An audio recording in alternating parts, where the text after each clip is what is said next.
Welcome to the official podcast of the Ogden Surgical Medical Society. Since 1946, the Ogden Surgical Medical Society has been educating our medical community. In this podcast, we bring you the voices of medical experts in your community and around the world.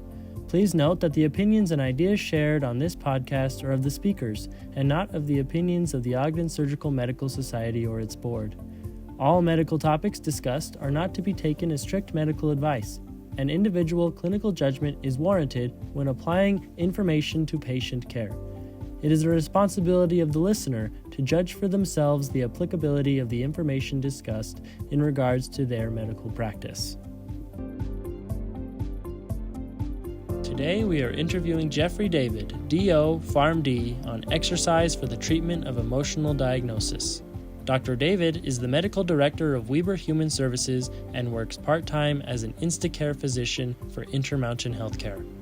He graduated as a pharmacist in 2009 from Midwestern University College of Pharmacy in Glendale, Arizona. He then worked as a pharmacist for the Kroger Company from 2009 to 2016. During that time, he also attended Midwestern University's College of Osteopathic Medicine and graduated in 2016. Dr. David completed his residency at Intermountain Healthcare's McKay Family Medicine in 2019. Welcome back to the Ogden Surgical Medical Society podcast. We are excited to bring today's topic, potential roles for exercise in the treatment of emotional disorders, to you, our audience. I'm Kirsten Baca, the Ogden Surgical Medical Society 2024 president. I am a board-certified anesthesiologist and pain medicine specialist, and I practice 100% pain medicine in Clinton, Utah as a solo practitioner with an amazing physician assistant and support team. I am joined by my co-host, Dr. Val Johnson, OSMS board trustee and historian. Dr. Johnson, would you please introduce yourself?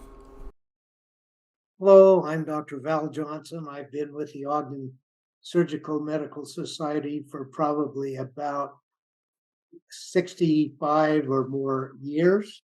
I'm the historian. I'm very old, and so I know some of these things by memory, and I try to record the things I think are important. I'm a board certified, I am a retired, but board certified anatomic and clinical pathologist. Thank you. Thank you, Dr. Johnson. Today, we are lucky to have Dr. Jeffery David, DO, and PharmD with us to talk about an important topic, exercise and its role in the treatment of emotional disorders. Dr. David, let's start with a little background. Not only are you the president of the Weber County Medical Society, but you are also the medical director of Weber Human Services. Can you tell us a little bit about that organization and the population you serve? Yeah, so thanks for having me. I'm happy to be here. Weber Human Services is a community behavioral health center, and we provide care for primarily Medicaid patients in Weber and Morgan County here in Utah who have mental health or substance use disorders. And so it's a pretty vulnerable population and a group that has a lot of ongoing medical needs in addition to the psychiatric and substance use issues that they're dealing with. And so as a family medicine physician, it's kind of a unique opportunity to kind of delve in both worlds of kind of on the psychiatry side of things and the substance use side of things, along with the physical health ailments that the general population deals with as well. How did you become involved with the Weber Human Resources organization, and what is your current role there? So I was a desperate, poor resident, and I was looking for some additional opportunities to moonlight while I was completing my family medicine residency at McKay Hospital in their residency program. And I had had an interest in substance use or the treatment of substance use. Sometimes during residency, I just had a plain interest in substance use, but I resisted that. But I was looking for somewhere to moonlight, and so I dropped in one day after an OB clinic and said that I was interested in working with patients with specifically opioid use disorder and Suboxone, and wondered if they might have a need for some part-time help. And they asked, "Who are you again?" And eventually were kind enough to lead me upstairs and let me talk to their directors and introduce me, and they let me start working part-time as a physician, just moonlighting, working with those patients. And then eventually as I got closer to the end of residency, they said that they had need of a medical director, and I reminded them that I wasn't a psychiatrist, but that I would have an interest in helping this population with their primary care and family medicine type needs in addition to the psychiatric services that were already provided here, and they were agreeable to that, and they've had to put up with me ever since. So tell us, what makes Weber Human Services different from other community behavioral programs? So kind of like I alluded to a moment ago, the integration of primary care with regular psychiatric services, case management, therapy, psychiatry, et cetera, is recognized as a gold standard and something that is to be sought for according to various organizations, but actually establishing a system that's financially viable and able to sustain that integrated care is something that's been a challenge everywhere in the nation. But Weber Human Services was willing to take that on when they hired me as their medical director. So we've been trying to make sure that we have primary care services under the same roof as all of our other services, operating with the same medical record and pharmacy and case management, therapy, residential facilities, et cetera, in-house. And so that's been really successful thus far. And we've been at this now since 2019 and are still alive and kicking and tweaking and figuring things out as we go along to kind of optimize that so that it can be reproducible in other settings. But on average, these folks that have these severe mental illnesses or substance use disorders, they're going to die about 23 years before people without those concomitant problems. And the things that they die from are the COPD, diabetes, hypertension, sequela, and so on, that everybody else dies from. It just happens a lot sooner. And so we're trying to address that to the degree that we're able. And so that makes us really unique in having that in-house primary care clinic associated with us. The other thing that makes Weber Human Services really unique is our emphasis on evidence-based practices for therapy. The previous director of the National Institute of Mental Health, Dr. Thomas Insel, published a book last year in 2022 called Healing. And therein he laments a lot about the inadequate access to effective therapy. He says that access isn't really the problem. It's getting access to therapy that works. There's a lot of, to be blunt, a lot of therapy, just like there's a lot of things in medicine that's nonsense, that doesn't have evidence to show that it's effective. And there's not one governing body that oversees the quality of therapy that's provided. And so people can do a lot of things and call it therapy, just like people can do a lot of things and call it medicine. And so at Weber Human Services, we try to evaluate potential therapy programs that we're considering onboarding for the data that shows that they actually work. And then when we identify a potential type of therapy that we're considering implementing, we go to extensive lengths to coordinate with the organization that developed it, to review their research, and to identify the metrics that they used to measure the efficacy of the treatment and ensure that we're capable of monitoring and measuring those same metrics. And then we go through extensive training with their organization to train us so that we can train our staff to provide the therapy in the same fashion that they themselves did when conducting the research that showed that it worked. And that makes us really original, and there's not a lot of people doing that, and we've advocated on the state level and other governmental levels to try to increase the utilization of that type of practice. And it's been kind of an uphill battle, but we're still here insisting that that's the way that it should be done. And like I said, it was encouraging to hear Dr. Insel agree with that sentiment in his book last year. What is the name of the specific evidence-based therapy that you're going to discuss with us today? So the evidence-based therapy, the evidence-based practice that we're talking about today is called the Unified Protocol. Specifically, it's the Unified Protocol for the Transdiagnostic Treatment of Emotional Disorders. When you look at the DSM-5, the Diagnostic and Statistical Manual that parses out how mental illnesses are categorized and identified, there's pages and pages full of boxes that you check to meet criteria for each of these illnesses to determine whether this is generalized anxiety disorder, panic disorder, post-traumatic stress disorder, schizophrenia, or major depressive disorder, or whatever. And they're really pretty specific. But what they found and what's interesting is that many people have more than one mental illness. They might have generalized anxiety disorder and meet criteria for major depressive disorder as well. And when an individual is effectively treated for one of those illnesses with an evidence-based practice or whatever modality, they often find that the other gets better as well. And that would indicate to some degree that, okay, there seems to be some underlying thread that is going through all of these things that is common among them.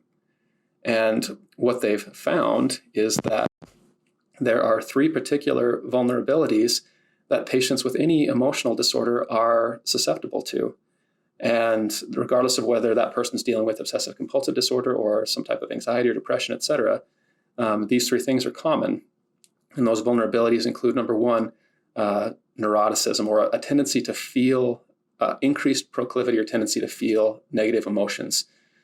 And that leads to the second problem, which is aversive reactions. When people feel those unpleasant, uncomfortable, painful emotions, they have thoughts or sometimes physical sensations, increased heart rate, increased respiratory rate, et cetera, that are so uncomfortable that those aversive reactions then cause them to engage in that third vulnerability, that third problem, which is an avoidant behavior. They do something to escape that discomfort. And that something helps in the short term alleviate the discomfort, but in the long term, it perpetuates it. So you have neuroticism, or frequent, intense negative emotions. You have aversive reactions, thoughts and physical sensations that are so uncomfortable that, third, it will drive them to engage in an avoidant behavior that provides short-term alleviation, but long-term perpetuation of the problem that they're struggling with. Wow. Okay. So then tell us a little bit more. What is the unified protocol then? So the unified protocol is a treatment modality that consists of 12 to 16 sessions wherein a patient meets with a therapist for approximately 50 to 60 minutes. And they do that every week. And the therapist helps them to develop some skills that will help them to combat these 3 vulnerabilities that I previously discussed. And just to kind of reiterate how we would explain that to a patient, when we're talking to a patient, we would often say something along the lines of, the human brain is a prediction machine.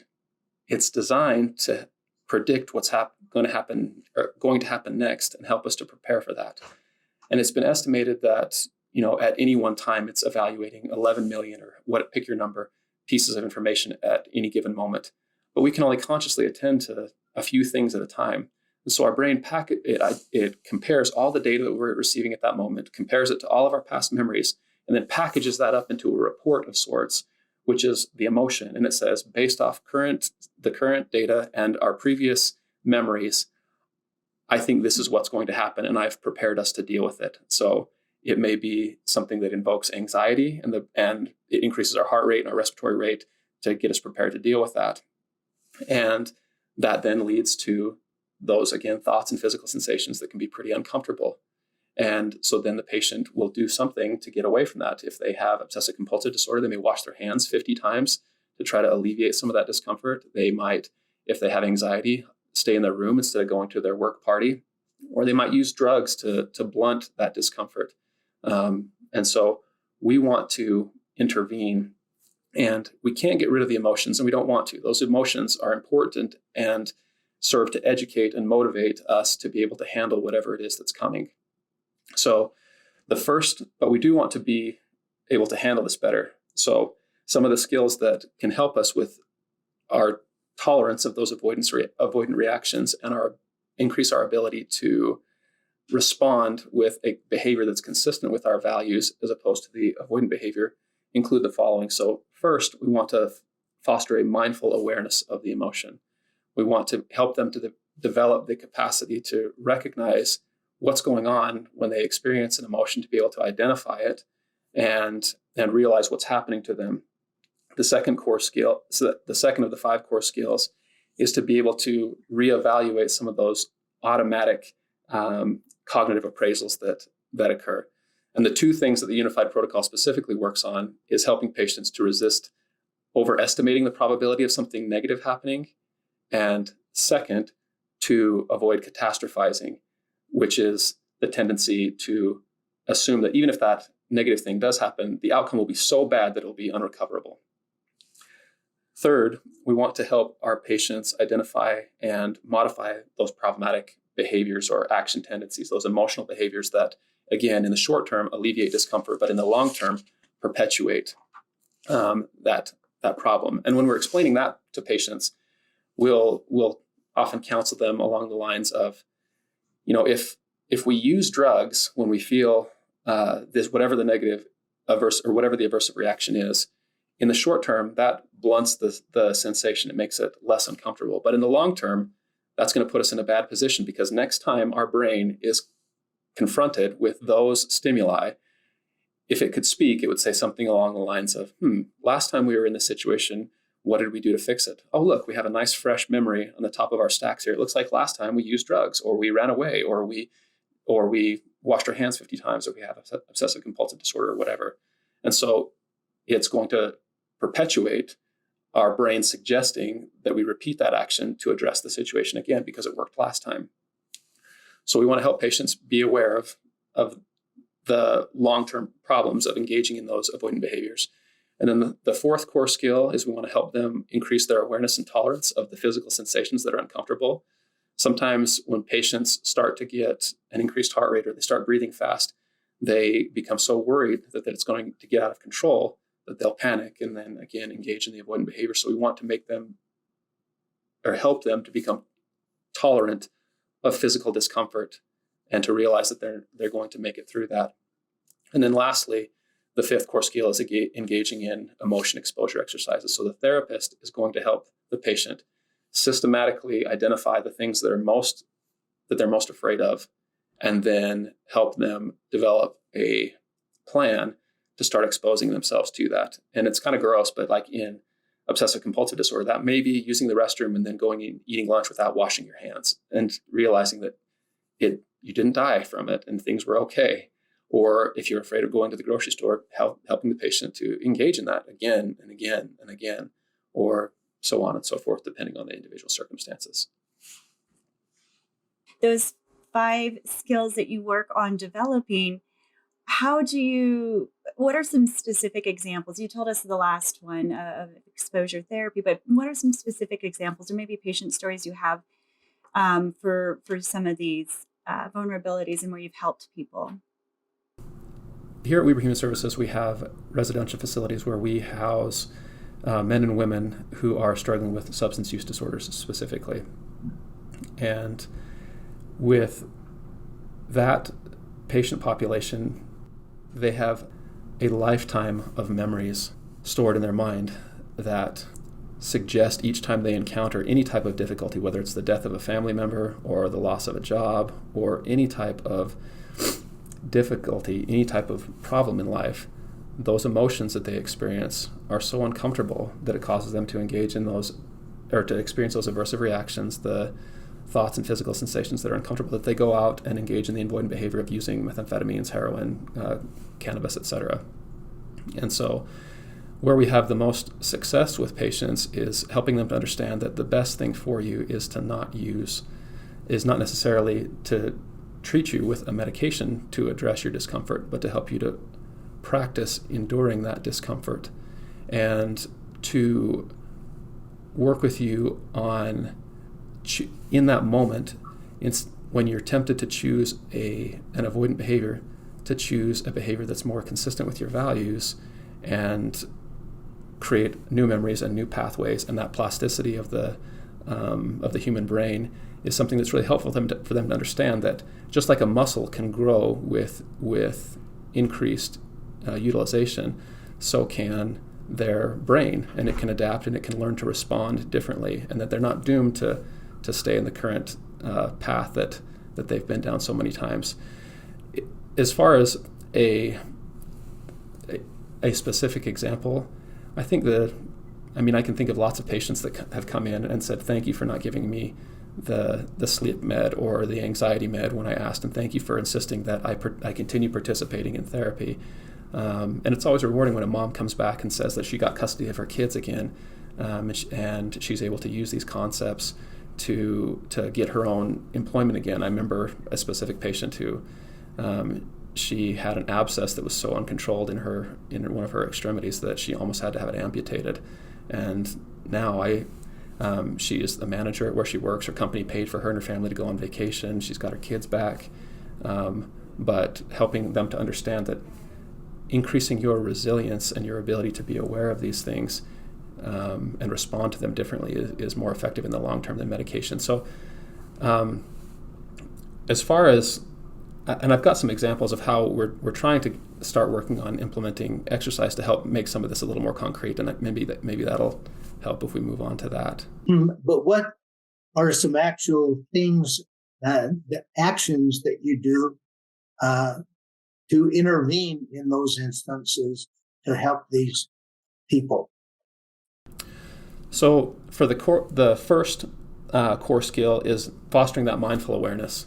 When I was in residency, they taught us about mindfulness, and I remember specifically asking the therapist who was working with us at the time, I said, so wait a minute, you want me to just sit here and listen to my breath and not do anything else, and that's it? And he said, yeah. And I said, that's your plan? What is that going to, how is that going to help me? And I was so, of all the things we had to do in residency, I was so bugged and so annoyed, and I didn't understand, how that would be useful at all. But when you look at that skill in light of the unified protocol, that makes sense. Because if someone can develop the capacity to intentionally focus on whatever, whether it's their breath or something else, that person can pause when they feel discomfort, when they feel that aversive reaction. If they've practiced mindfulness, then in that moment, their ability to push away all the other noise and put their attention on what is going on in that moment increases.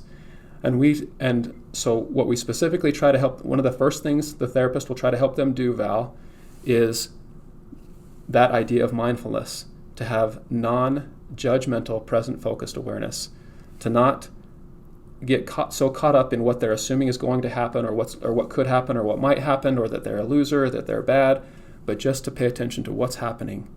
I feel anxious, I feel afraid, I feel angry, I feel whatever.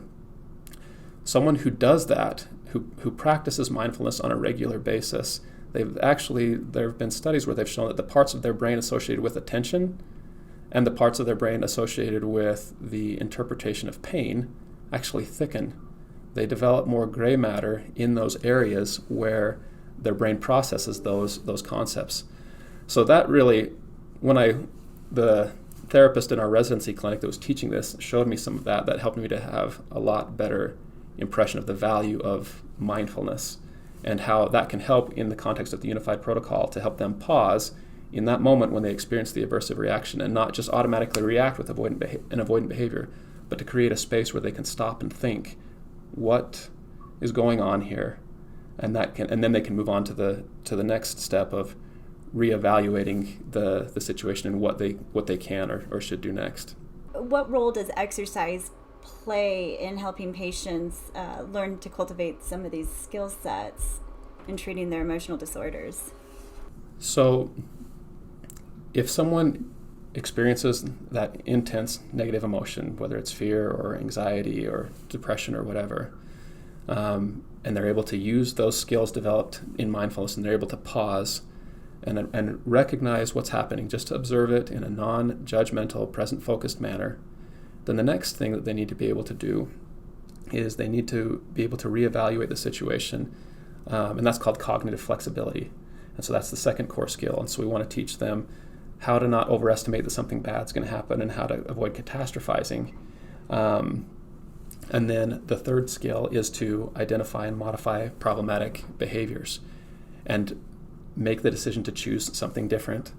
And then the fourth core skill is to learn to tolerate physical discomfort. Now this is where exercise becomes really helpful, because yes, there's some value in having a patient go to the grocery store once a day or something like that. They can run their errands. If they have really bad agoraphobia, for example, they don't want to go to the grocery store. Getting them to the point where they go to the grocery store once a day or once a week or whatever has some value, but it's limited. And in tolerating physical discomfort, the therapist might have the patient walk up and down the stairs a few times to help them realize that their heart rate going up and their respiratory rate going up didn't lead to something that was fatal or terrifying. But walking or spinning around in a circle to help them tolerate physical discomfort, having to walk them downstairs to learn to tolerate physical discomfort, those things aren't really valuable by themselves. But if you can couple this idea of the unified protocol with exercise, then you can get some really exciting things to happen, because exercise, it has mountains of data to show, obviously, that it's helpful by itself. Regardless of whether you're doing therapy or not doing therapy, it alleviates, prevents, and treats much, if not most, of what we try to preserve and protect in medicine with people's physical health. And so if we can have someone engaged in therapy so they understand these processes that are driving their emotional disorder and causing it to recur, if they understand that, and then we couple it with exercise, that can lead to some exciting things, because exercise allows them a chance to practice being uncomfortable in a systematic way. They're able to experience that aversive reaction. I don't want to do this. If I get under a squat bar, it's uncomfortable. What if the other people in the gym think I'm a wimp or whatever? They get the chance to experience an aversive reaction with every single set that they do, and they get a chance to choose a values-consistent behavior instead of an avoidant behavior with every single set that they do. And the exercise itself, again, is valuable regardless of the therapy. So the unified protocol was developed without linking it directly to exercise, and it worked. It worked really well. And that was with, again, the therapists doing things like having them run in place and not to experience physical discomfort, and with just teaching them about these concepts. But by coupling it with exercise, you can give them a methodic way to practice them again and again and again and again. And over time, their ability to respond to negative emotions in a more constructive way increases, because, again, they experience the negative emotion. They then have an aversive reaction, thoughts and feelings that are uncomfortable, thoughts and physical sensations that are uncomfortable. And when they engage in the exercise again and again and again and again, it gives them a chance to choose a behavior that's appropriate and consistent with their values, and resist the avoidant behavior again and again and again and again. So I'm just curious. I know that I have a lot of folks that we have a hard enough time doing exercise for good health. How do you get patients to buy in and follow through? Starting with something that's manageable. We talk about habits that you could marry and not just date, and that at the beginning, the routine is more important than the intensity. The habit is more important than how aggressive you're engaging in whatever activity it is. Ideally, I would like patients to engage in walking or jogging, and then 4 barbell lifts, a squat, a deadlift, a standing overhead press, and a bench press, because those exercises use the most amount of muscle in the least amount of time and have the highest efficiency. They're infinitely titratable, and you can have a 90-pound woman do that, or you can have a 20-year-old, 180-pound young man, and they'll both benefit from it. But for a lot of folks, getting to a gym, getting started with those types of things, that can be intimidating. And so when you look at habits, there's that process of cue, routine, reward, cue, routine, reward. So we'll try to tell them to start. Make it as easy on yourself as you can. Identify what cues are going to indicate your time or will indicate that it's time to do this. So you have to make as few decisions as possible. So at this time, at this place, I do this thing. At this time, at this place, I do this thing.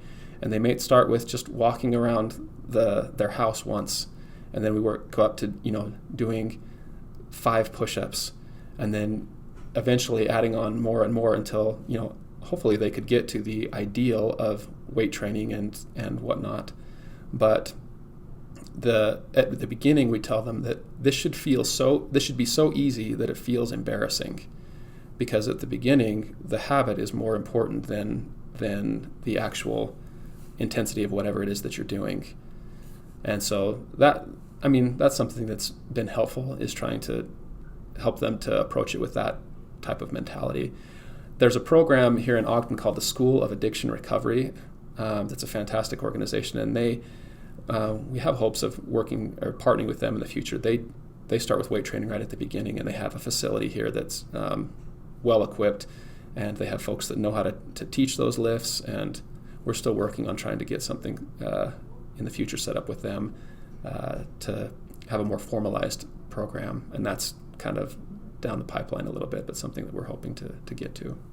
You mentioned that you want somebody to start with very low barrier to entry. It should feel so easy, it feels dumb to do, right? Like, or feels dumb to resist. What is the timeline for habit formation in this case? Does it take, do you do this every other day for a week, every other week for a month, or what is the frequency that people return, and when do you start titrating up the physical resistance to get those core skills developed, or to enforce the core skills? There was this anecdotal long-term belief that I heard all the time that a habit takes 21 days to develop. I think the most recent research that I had seen on that was actually, on average, it's closer to like 60 days for people to develop habits. But I try to tell people that at the beginning, that it's, this is a multi-week, multi-year, and hopefully indefinite type scenario. But I don't know if there's a one size fits all, like how soon you can titrate up, but just when they're doing it, if they're doing it consistently, then they're ready to move on to the next thing. And so I think that's probably among, the biggest indicators, is just whether or not they're actually doing or trying what you've suggested that they do. And another thing that I've noticed is that it's almost easier to have with exercise, rather than have it be a decision where they're only doing it a couple times a week or 3 times a week. They should have a minimum that they do every day. And on your rest days, you need time to rest, but maybe that's just walking on that day. But it adds complexity and extra work if, when you're trying to, if every day you have to ask yourself the question, is today an exercise day? Well, I don't know. I could do it tomorrow. I only have to do it 3 times a week. Maybe I'll do it then. Maybe I'll do it Thursday. Maybe I'll do it Saturday. That creates more work. It's kind of like prescribing an anxiety medicine to someone. When you do a PRN anxiety medicine, because when you do that, you put that person in a position where now every single time they encounter something that causes them to be anxious, they have to stop what they're doing and ask themselves, is this an anxiety is this a Xanax worthy situation? Should I take hydroxyzine for this? Oh, I don't know, maybe, but I don't want to be too drowsy. Well, maybe I'll take 2. No, I'm not. Like, you disrupt their day 100, maybe not 100 times, 5 times, 10 times, whatever, because they have to make a decision over and over again every time they encounter a stress. And with exercise, if they don't have a plan of, this is just something I do every day, then every day they have to say, is this an exercise day? And if they don't have a time when they do it, then they have to say, well, when should I do it? And if they don't know what they're going to do, then they have to say, well, what should I do? And the more decisions they have to make, the more work there is for them to do. And that's finite. We've all learned and seen how studies showing that the amount of decisions and willpower that a person can muster in a day is limited. And so at the end of the day, that usually wanes. So what I tell patients to do is I say, we try to set up something that they can do every day. So, you might run or walk 3 times a week, and you might do some type of resistance exercise the other way, run or walk 3 or 4 times a week and do resistance exercises 3 times a week or something like that. And then, when are you going to do it? And where are you going to do it? What are you going to do? So that you don't have to make these decisions. They're made in advance, and you've made the decision once and put it behind you. And then you keep doing that thing at that time, at that place. And eventually your brain will start to help you with that same process that we talked about in the unified protocol, because it recognizes, okay, here's the current data. What did we do last time we were in this time, in this place? And it says, oh yeah, we exercised. So you can use those things in your favor. And that's what we try to encourage. I just have one more follow-up. I've been taking notes here, but just can you review one more time? What are those 4 bar moves that you said are high impact? Oh, yeah. So there's a program that I really like the thought process and the evidence behind it. It's called the Starting Strength. Mm-hmm. And it's a group that it's a strength training program that has been really well researched. And actually, there's a certification called a starting strength coach. And if you look on Up to Date, for example, and look up weight training, the author of that monograph is a starting strength coach. He's an ER physician, and he'll go through some of these same principles. But with strength training in particular, everybody has a limited amount of time. And so if you want to get the most bang for your buck, the idea is you want to move the most amount of muscle in the least amount of time. And you want to do that in a way that's safe and that's reproducible. And so barbell exercises are perfect for that, because they're infinitely titratable. You can get an aluminum bar with 1/4 pound weights if you need to for that 90-pound woman, or you can get bigger for the young, adolescent male. But 4 lifts that are safe and that are effective for moving the most joints and consequently the most muscle in one time include a barbell deadlift, a barbell bench press, a standing overhead press, and a barbell squat. And if someone can practice those again and again and again and again throughout their life, and it's safer than playing basketball, and a lot of other things that we advocate for when it comes to exercise.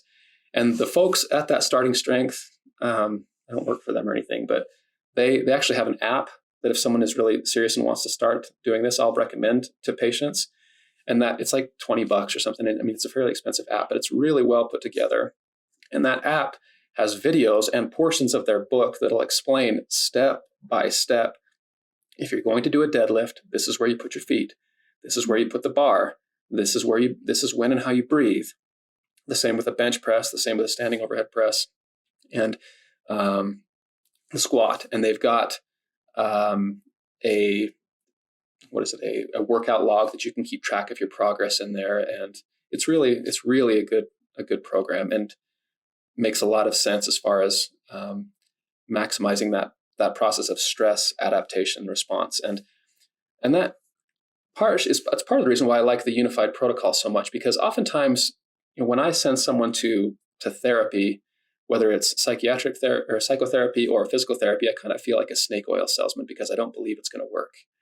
And the reason I don't believe it's going to work oftentimes is because if someone goes to a physical therapist and they bounce on a Bosu ball and they do finger walks once a week, that's not enough stimulus to produce change. That's not enough to cause the person's body to need to really adapt much in most cases. And especially if they're not doing anything at home, they just go once a week, that's not enough. And if someone just goes to the therapist, and even if they go a lot to the therapist, let's say they go every single week, like is recommended in the unified protocol, but they're not doing homework between sessions, that's not enough work. It's not enough stimulus to produce change. And so for something to have a meaningful effect that's going to actually result in something being different in the person's life, they need to have stuff that they can practice on a regular basis during the other 167 hours a week, aside from the one when they're at physical therapy, the one when they're in therapy. And so the unified protocol provides lots of homework for them to do that.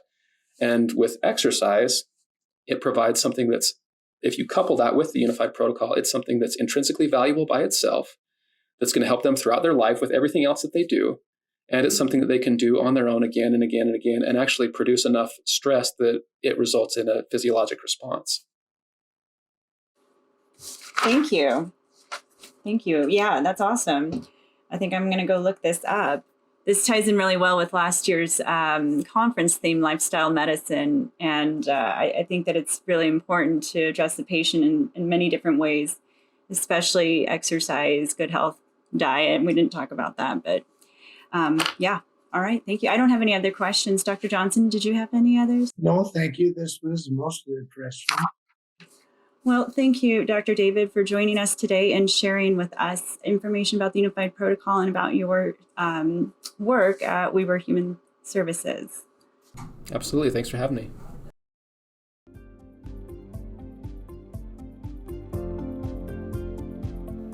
The producers of this show were Clark Madsen, MD and MS, Teresa Puskedra, MPC, and the Ogden Surgical Medical Society Board of Directors.